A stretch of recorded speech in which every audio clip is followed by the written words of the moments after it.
Welcome back to Realtor Reacts. On this episode, we are going to be looking at cost of living. This is going to be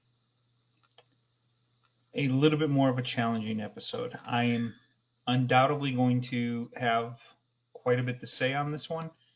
By the way, this is Mr. Gary Abbott. He's great. Let's go ahead and jump in because I'm going to try and keep this episode relatively short if I can. The core video is 16 minutes, so without hesitation and without further ado, let's get in here and see what Mr. Abbott has to say about the cost of living in the villages in 2022. Yes, I know it's 2023. Things haven't changed that much. So, can you afford to live in the villages? One of the things when you look at the villages and you want to know if you can afford to live there, they give you an estimated monthly guide. When I looked in 2021, the average was about $1,000 per month, which included amenities fee, sewer, water, gas, electric, trash, cable television they threw in there, insurance, and average taxes, and development district assessment, which is interesting. So let's run through what I think the updated numbers are. And I'm going to break it down and I might put it up on the side of the screen. So can you afford to purchase in the villages? I'm going to go with first electricity. Mine comes through Duke Energy and it's going to run about $38. Now let's talk about the house. My house is a little over 1,500 square feet. So if you pick a bigger home, it's going to be a bigger cost. If you pick a smaller home, it's going to be a smaller cost. So 1,500 square feet, it is a cottage home, not a villa, but not a designer home. okay. Out the gate, I want to talk about the cost of living material that is provided to you by the developer and the developer's representatives. That thing is completely useless. It is understated, to say the least. It is designed to lead you into this is my opinion, lead you into a false sense of security in terms of what the actual costs are. Now, Mr. Abbott here, if I'm understanding correctly, he's a financial planner, at least he was in his working years. So I'm hoping that he's going to outline some more realistic figures for us in this video. If not, I will attempt to contextualize it myself. However, the point here is that I would not rely on that piece of literature to give you anything close to a relative idea of what actual costs are. $1,000 a month. I would be surprised if even a patio villa, which is the smallest product available outside of mobiles and modulars, but in the mainline series, patio villas are the smallest product available. I would be very surprised if a patio villa, even with its bond paid, was $1,000 a month. Okay, and this is really going to kind of tie into what are we actually looking at for month in, month out costs. Because when I do my cost analysis for my folks, I factor in taxation. Okay, I factor in the mortgage, if there is one, and all the elements that go with that. That includes private mortgage insurance. So we get a very detailed and concise readout of what actual cost of living is going to be. The challenge with, and part of the reason that literature that he's holding up there is not very helpful and leads you into a false sense of security, is that it's very generalized. It's not specific to the home that you're considering. And it is really so that you get the sense that you've been provided information, but that information doesn't really carry a lot of value because it's so generalized. Let's dive back in here. I am going to be a little bit more serious on this one because this is one of those situations where um, folks can get easily turned around and it can have dire consequences. Um, let's jump back in. So I got that out of the way. Also, your costs may vary. These are my costs. These are what I anticipate will be the real costs after getting bills for a little over 6 months. Now, I haven't been through all the seasons, so I'm estimating on some of these. So let's get back to the numbers. Here we go. Electricity, Duke Energy. I have been running about 31. It's going to be 38 on my bill. I'm part-time, so it's down really as a minimum. If you're full-time, it's going to be around $50. City of Leesburg does the natural gas. I have the stove, the heater, the hot water heater. Those things are natural gas. I'm running at a minimum charge of about 22. The full time you're going to be at $40 a month is what I'm estimating. Next is the Villages District. So let me add a little context to this, if I could. Um, my home is also a cottage series home. It's I have the Amarillo, which also has a designer equivalent called a Bougainvillea. But actually, I have the Bougainvillea, so I have the designer version, but that doesn't matter. What matters is that the square footage is approximately 1575 under heat and air. Okay, so my home is about equivalent in size. Obviously, when we're talking about utilities, we're talking about usage. Okay, my electric bill, right? And you got to take his electric bill and his gas bill and kind of merge those two together, right? So we're talking about utility costs. My electric bill minimum in a four-person household, one of them being barely 6 years old, okay, minimum during summer months, which is the hotter time of the year, and I'll outline why that's important to keep that in mind, is 130 to 140. Okay, bear in mind I live in Bison Valley. I believe Mr. Abbott lives on the southern end of town. That's not going to have a huge differential. Um, During the winter months, when my furnace, which is tied in with my AC system, it's a heat pump, there's a heat exchange, that bill is going to go up because the difference between trying to cool a house from, let's say, 90 degrees outside to 72, which is the comfortable space, and trying to heat a home from, let's say, 35, 40, okay, which is a temperature we can reach here in Central Florida fairly regularly during the winter months. Usually we hover around 62, okay, but it can happen. That's 32 degrees of variance that the heater has to compensate for, which means it's going to pull more power, which means the costs are going to go up because you're using more you're using more watt hours. The bills during the winter months for me oftentimes will breach $200 a month. Okay, just to put that in context. So let's go ahead and jump back in here. And the Villages District is water and sewer, which are tied together based on your usage of water. You also have the irrigation water, which is not drinkable water. And then you have an amenity fee, a trash collection, and there's some taxes on that. So my water and sewer runs about 32. I'm guessing full time would be about $64 a month, double what my usage is currently as part time. Irrigation, I don't see a change, about $25 a month. I have my irrigation system set up on automatic and it's doing its thing, and I would say $25 a month. The amenity fee right now for me is $164, but it is going to $171 or higher when my renewal comes up. So that increases $5, $10, $8 a year. So just keep that in mind. And my trash pickup for each month is running about $21 on that bill. So that bill for me, not being full-time, is about $247.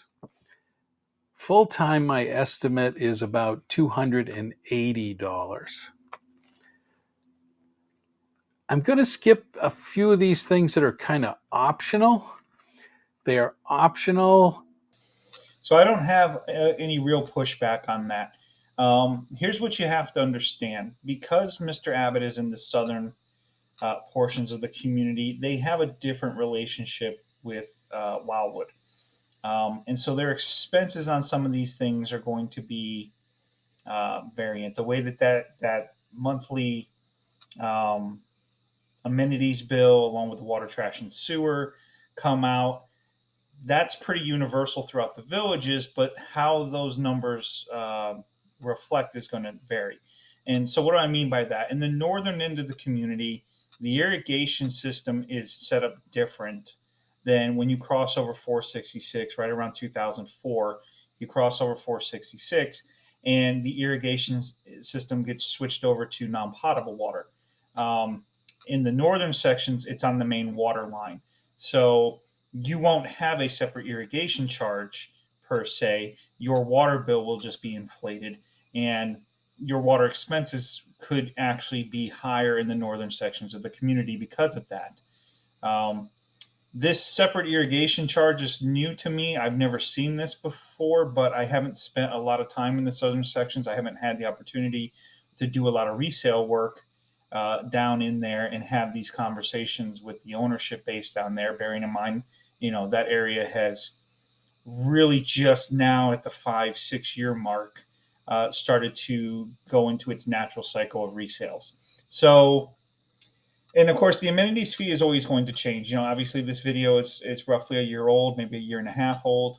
Right now, my understanding is that the amenities fee is $189 for any new purchases. Keep in mind that even if you are a current resident and you elect to buy a new home, or a different home, I should say, and you move, even though it's still you as a resident, your amenities fee will increase to the prescribed rate at the time that you execute that purchase. All right, let's jump back in here. A few of these things that are kind of optional. They are optional if you are full-time. And so I'm going to go ahead and skip those part-time things, but I'm going to go back to them because part-time things come in. Next is the bond. And bonds are 30-year based on the value of the property. And the bond is disclosed when when the first owner of a new home purchases in the villages, they get a bond. The bond issuance has nothing to do with the value of the property. It has to do with the total dimensionality of the property. And it has to do with the actual cost of infrastructure. Okay. But it has nothing to do with the value of the property. The villages doesn't work in the same way as a lot of places that you're familiar with. There's not a lot price. There's lot premiums, there's home site premiums, but that's a different mechanic based on the type of privacy, the type of view, the type of abutting property, right? You're probably accustomed to, if you're outside the villages, you're probably accustomed to lots, not home sites. Lots, while they are the same thing, tend to have like a price associated with the land. Okay. If you want to dig into a lot of math, you could probably determine some type of land value, but it has nothing to do with the bond issuance. And so I just want to clarify that point very quickly. Let's get back in here. So when you buy a home, if your home's $300,000 and your bond's $25,000, the home's really $325,000. The bond's set up separately that goes to the developer. I very much like Mr. Abbott, and so please don't take this as me attacking Mr. Abbott. Okay, I'm not. I like Gary. I love what he does. It's just Gary has a perspective in his familiarity with a lot of these systems, and the outlooks are from a new home, new purchaser, new owner perspective. And this is generally where I find we have a lot of these conversations, because a lot of times, depending upon who you bought from and what your circumstances were. These conversations weren't had, and so we were left with impressions instead of facts. Okay. You can, if you choose to, consider the bond debt portion as part of the purchase price, but it is factually not. The bond balance has nothing to do with the value of your home or your land. It is a special assessment set forth by the CDD, which is one of their powers, in order to develop the infrastructure prior to your home being built. Okay, it is separate. It typically will and is designed to transfer from owner to owner on that property. I caution you against conflating the bond amount in with market value. The only time this should really be done is if you're considering a payoff, in which case I did a video on that, and I'm probably going to redo that video, but the same point will be made in that video, where you want to look at your most likely usage time to determine whether or not paying off that bond is going to be recaptured in your natural market growth vector. Okay. When it comes to purchasing, conflating the price of the home, the value of the home, with the standing bond amount is probably going to not work out well for you, and it's going to skew the priorities, and it's probably going to land you in a less than a desirable situation. Is it going to be the end of the world? No. Will you be okay? Sure, right? But you probably could have done better with a better understanding of how these things correlate. Development to keep up roads and all that. You probably know all that. If you had a $25,000 bond, which I know people are going to say, oh, every bond's 30. Well, 25 is about $108 a month. If you go to a $35,000 bond, you're about $150 a month. So I picked in the middle. Now keep in mind, the higher price your home is, the higher the bond is. So I'm going to run with 120. No, that is inaccurate. Again, your bond issuance and the principal amount has nothing to do with the value of your home. So these two things don't have anything to do with each other. The value of the amount of bond principal that is on that home site does not inflate. It is fixed. Oh my goodness, excuse me. When I'm working with a buyer, up to the moment that we are making a selection to put an offer in, I have a booklet that I provide called the Purchase Outlook and Contacts, right? I call it POC for short. Excuse me for a moment.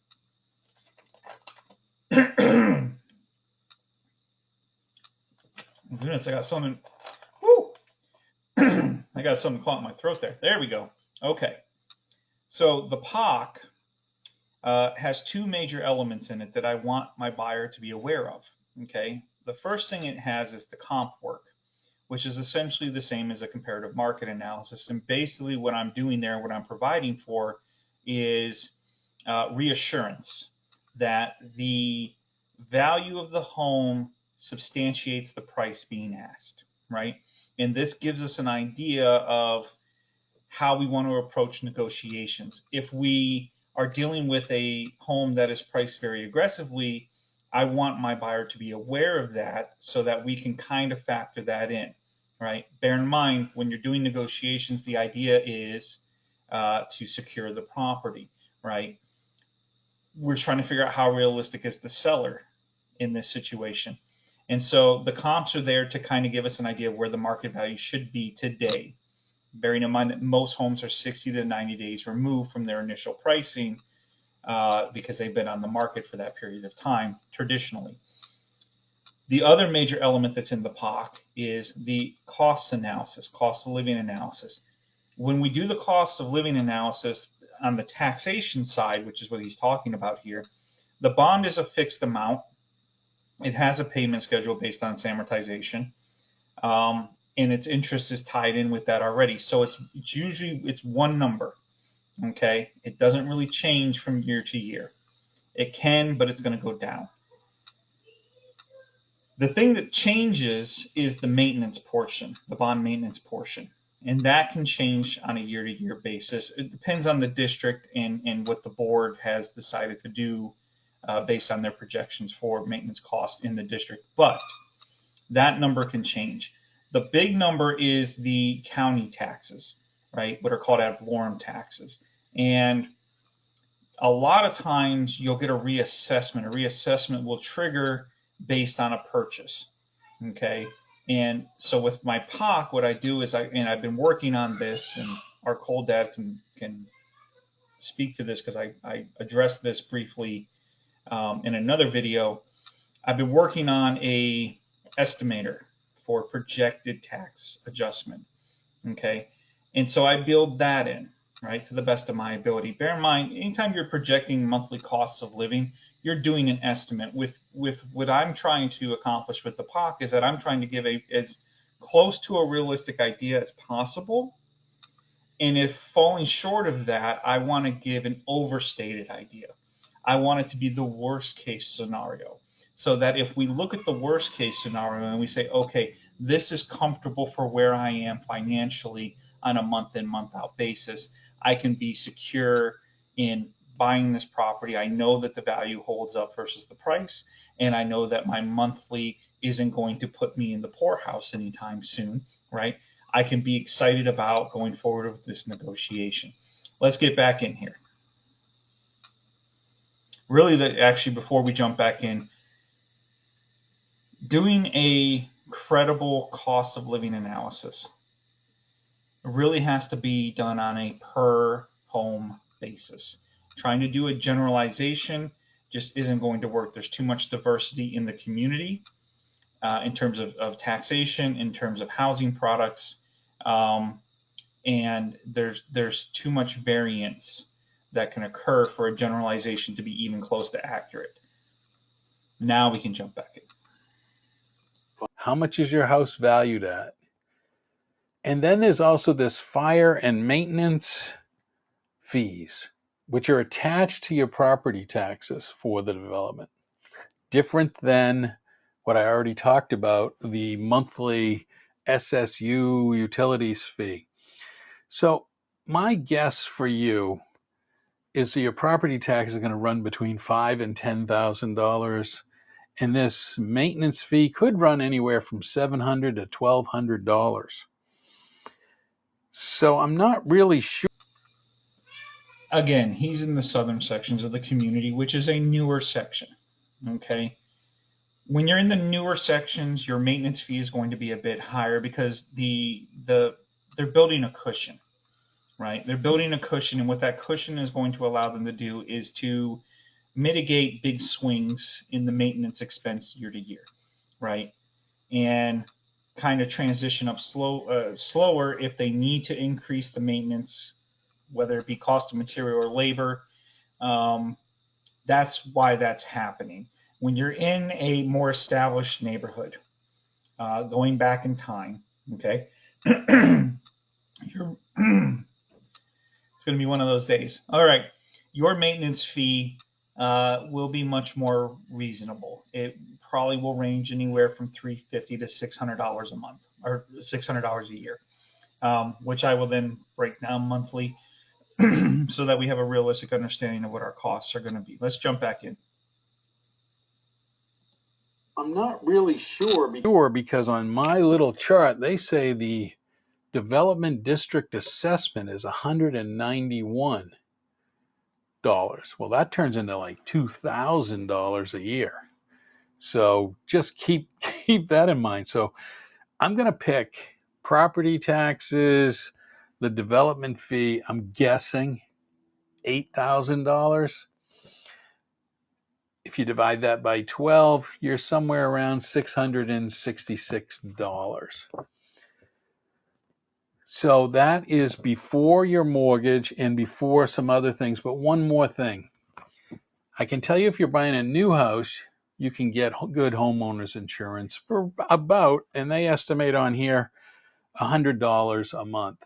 And I would say that's about the average for a new home.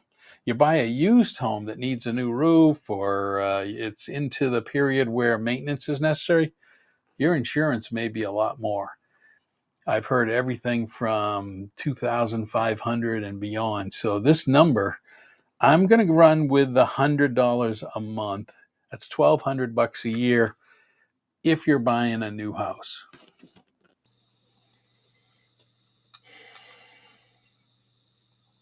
Insurance on a new home will be lower. I don't know if $100 a month is a realistic expectation to set. That feels a little light, but I am bearing in mind that this video is older and was published at a different time. The statement about buying an older home and how that could substantially change your insurance situation, I'm going to push back on that only on the notion of substantially. Okay. My home is 15 years old at this stage. It was purchased in 2008. It was new home construction at the time. So my insurance annually, and we just went through a major rate increase brought on by a number of factors. But I want to say I'm something in the realm of like 135 to 145 a month if I break it down monthly. Okay, it's not that big of a differential. And right now, today, to the statement of, well, if you need a new roof, right? Good luck getting insurance if you don't have a new roof. If your home is 15 years or getting even approaching 15 years, or your roof, I should say, you're probably not going to be insurable until that's addressed. That's as of the time of this video. That could change. I really would like for that to change soon because it's causing a lot of disruptions in the marketplace. All right, let's jump back in. So now let's go into those other items that may come into play. If you're part-time, you probably need these and you're not going to do it yourself. Or if you're older and you just don't want to handle these things, you're going to have somebody else do it. Well, if you're part-time, you might hire empty nest or a service to watch your house. And that's going to run you about $105 a month, but you're probably going to be there sometimes and you won't get charged the full amount for the 12 months. So let's just go with $100 a month. But if you're not there, you need to take care of your lawn and your pest control. And this includes weeds, all these other kind of factors that you have. I can tell you I went first with a person that was recommended $60 a month, and suddenly they quit. Okay. 3-4 months in, they quit. And so I ended up going with Dean's. I had them as a pest plan, a minimal plan that was costing about $22 average per month. But I ended up going with a better plan where they come out every 2 months instead of every quarter. So lawn care, if you have somebody else do it, $65 a month plan on, and plan on averaging for pest control about $45 a month. Now keep in mind that is a lot. It's a lot more. That's really taking care of you. Empty nest, I really can't speak to. Those prices are going to vary. They're always, costs go up. Pest control, yeah, that's about right. 45, 55, somewhere in there. 65 on the high end. It depends on your plan and oops, sorry about that little interruption in the video. We were talking about kind of services around the home and maintaining the home. Lawn care in this particular one. I may be mistaken about this. My experience with lawn care personally has been more in the realm of $85 to $110 a month. But lawn care is going to be one of those things that you have so many providers. And usually these are your mom and pop type operations. They are not a big corporate, multi-tier plan type of situation. With lawn care, a lot of the times, because it's going to be a question I'm going to get when we're getting close to closing on a house. Who do we recommend for lawn care? My advice is now and has always been talk to your neighbors, because these mom and pop lawn care providers services generally can do a more competitive rate because they are working in a neighborhood, which means they show up on a given day and they're going to knock out 6, 7, 8, 10, 12 lawns. And that allows them to kind of centralize their business and keep their costs down, which allows them to pass that savings on to you. So is it feasible that, lawn care could be in the realm of $65, $75 per month inside the community? Yes, I believe that to be feasible. I would imagine it's pretty competitive um, inside the community. With me, I'm dealing with, a family neighborhood, and not everybody's using the same guy. I think maybe 3 or 4 of my neighbors are using the exact same guy that I am. I had a situation recently where I had tried to negotiate a deal, and I was successful in that. And then the next week, he came back and tried to renegotiate the deal I had already negotiated. Um, and I don't like to be toyed with.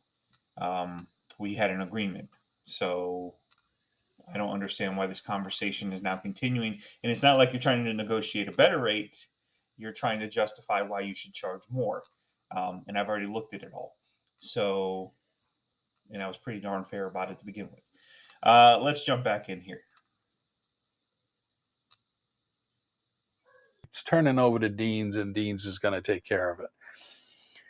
So you add those in, and I really don't know the number yet. Let's just see what else I've missed. So now let's go to your factor. Did you buy the house in cash? Do you have a mortgage? I'm not going to pretend to fool around with this one. I'm going to just give you the number without a mortgage. You know your finances and how much income you're going to have in retirement, whether you're working, not working. But the mortgage number, calculate that out. Whether you're taking a mortgage out for one of these properties or you're not. Items I didn't include, and some were on the Village's cheat sheet. I'm not including cable and internet. I'm not including a cell phone or two. I'm not including auto insurance, auto expenses, golf cart. Did you put enough cash aside to buy a golf cart? And then with that comes owning a home, furniture, home maintenance. Maybe in your cost is going to be health insurance. I'm not covering any of those, but I would say all of those needed to be added along with your budget for food and beverage. I don't know about you, whether you're going to go out every night or whether you're going to stay home, but those are a lot of costs that I have not included. So let me add those up, and I'll come back and recap what this looks like for a total cost from my perspective on a 1,500 square foot home, giving you kind of a ballpark cost, which I think are going to run a little higher than this, but maybe not. I think the big question for me is the development district assessment. They have it as almost equal to the tax bill, and I have not received a tax bill except my initial one of a new home that was land prior. So it's prorated. Don't really have a clue as to how that's going to go. So I may be a little premature in really helping you out. And don't send me emails saying, oh, your costs are off, the bonds are higher now. This is just my helpful if you're trying to figure out, can you afford to live in the villages? Maybe some of these fees you want to look into closer. So let me calculate out the number. Let me actually watch the YouTube, plug in each number, and then we'll add it up. Okay.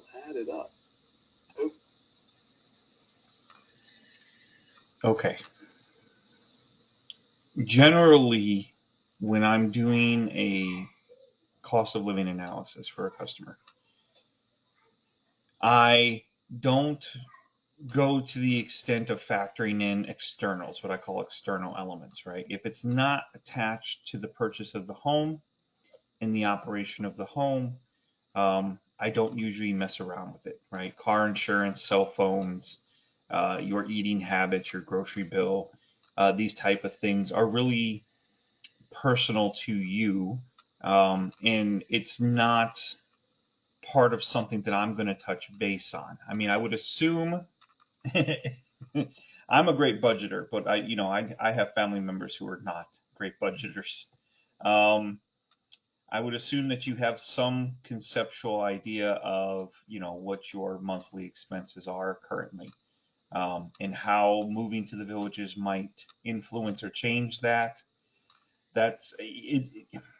It's nearly impossible for me to determine that ahead of time because I don't know what your grocery expenses look like in your origin state, right? If you're coming from Wyoming, if you're coming from Wisconsin or Kentucky or Maine or something like that, I don't know if your groceries are inflated or deflated or higher or lower than what you're going to experience here in the villages. So there's no way for me to accurately do that. Your cell phone plan oftentimes will be tied in with your cable internet, unless you have an individual service provider. So there's really no value to me interacting with these things. Cable and internet usually are bundled together in the villages, from what I've seen, and they're usually pretty cost effective. They tend to range between 90 and 110 as well. You can get up there. You can get up into the 150 range pretty easily. A lot of that has to do with the speed of your internet connection and what's available to you in the region that you're buying a home in. Do I know what those options are in every given region of the community? No. Nope. Because that changes. That changes, I wouldn't say with a high degree of regularity, but it does change, right? Different providers come in. For a period of time, you might only have one provider, and then, 5 years later, you have three providers. And how would I average that? It would be a lot of unnecessary math. So, do those things factor in? Sure. Are they going to factor into an analysis that I'm, as a real estate professional, are going to give you? No, they're not, because they're external elements.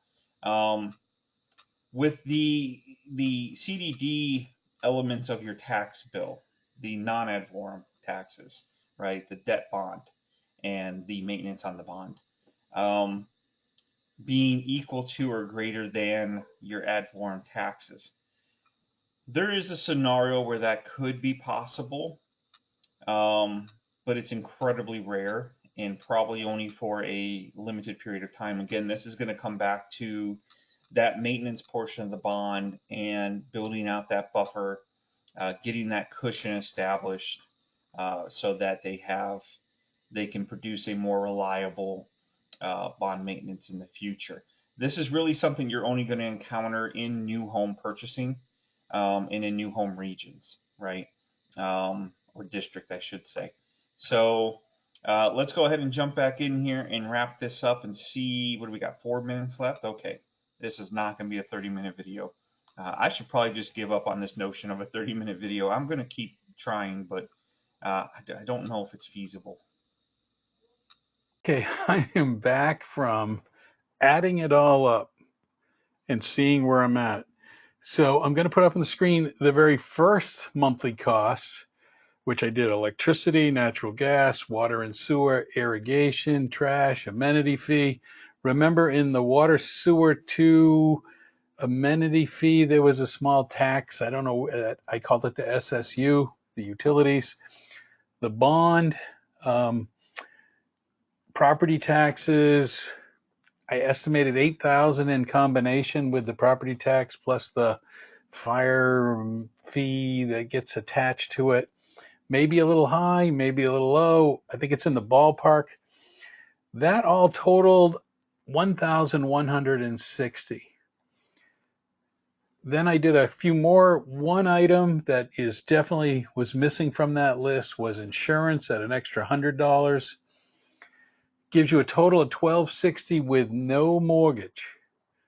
Again, no mortgage.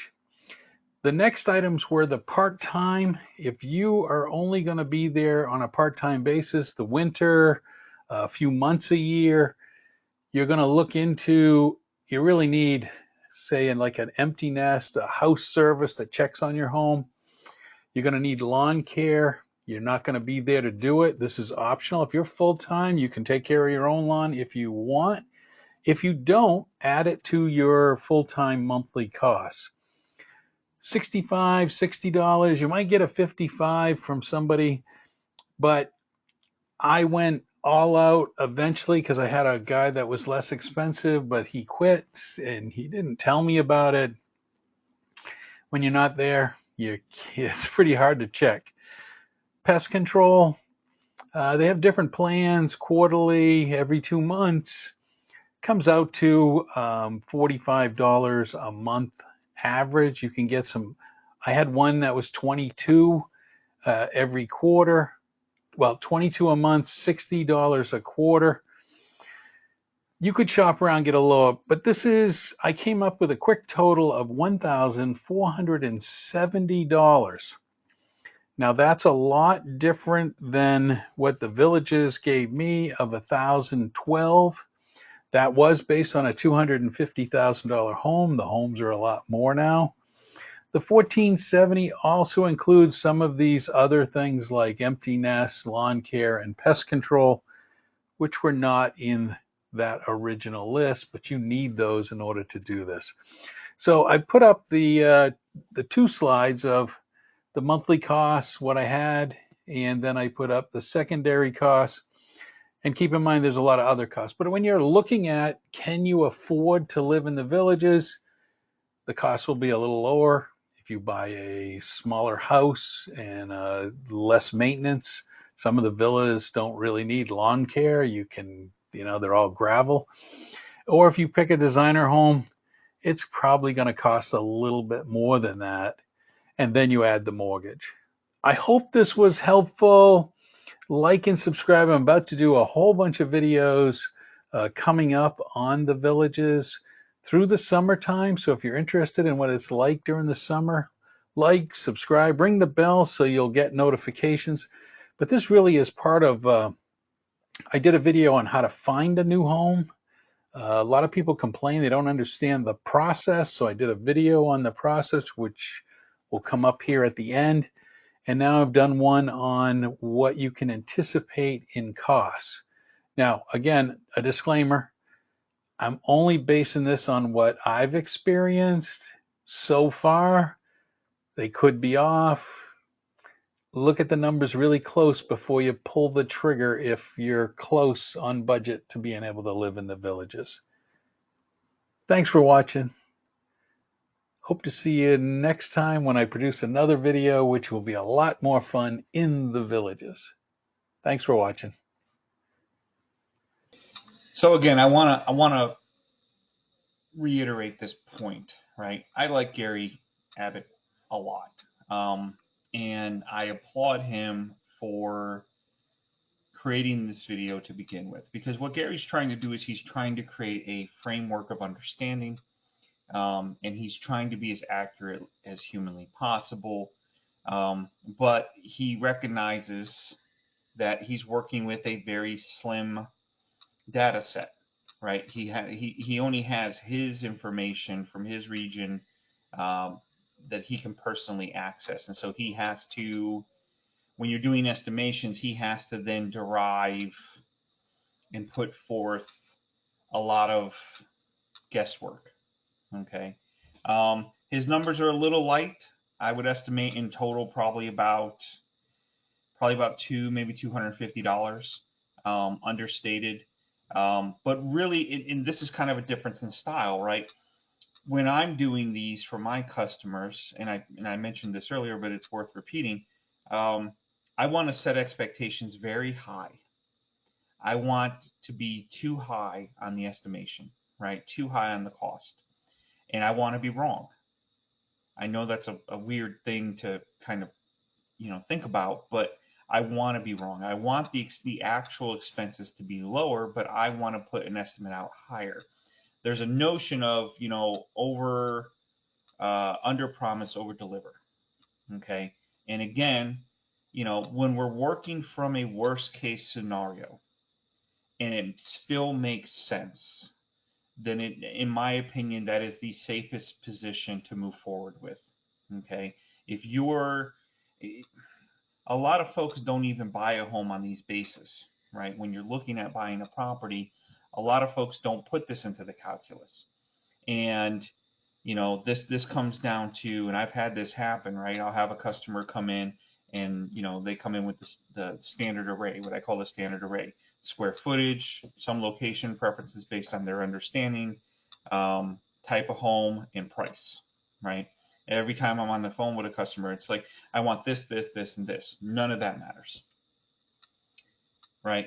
At least not at this stage, because it's an uninformed position.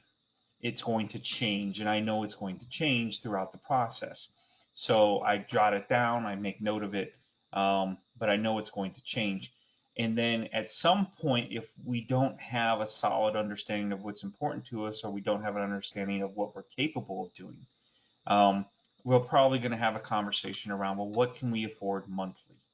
And then work backwards from there. And so cost of living can be very crucial. Understanding it and having it be somewhat accurate, possibly overstated, can be very crucial to the purchasing process. I think Gary's done a fantastic job here. And again, I want to applaud him for taking this on. This is not an easy topic to tackle. You can see he's kind of struggling there with, well, what constitutes and falls into cost of living, and what are some of the expenditures that are maybe outside of what we should be calculating. Therein of itself is a challenge. It took me a little while to figure out, okay, what do we actually need to be looking at? This has been Realtor Reacts. This is Mr. Gary Abbott.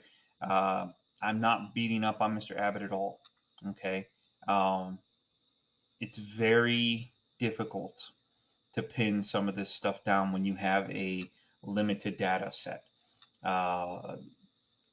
He did a great job, and he followed the process that a lot of us do and should follow in trying to determine this, and his motives are correct, right? Making sure that you are conscious of these things prior to making a selection, because being home rich and lifestyle poor is the last thing you want to be in the villages. This has been Realtor Reacts. I'm Christopher, your host. Thanks for joining us again for this episode. Feel free to look around the channel, derive some more value, get some more information about the villages, and how going through the process could affect you, and some of the things to look out for. Thanks so much. Have a great one. Come back and see us again next week.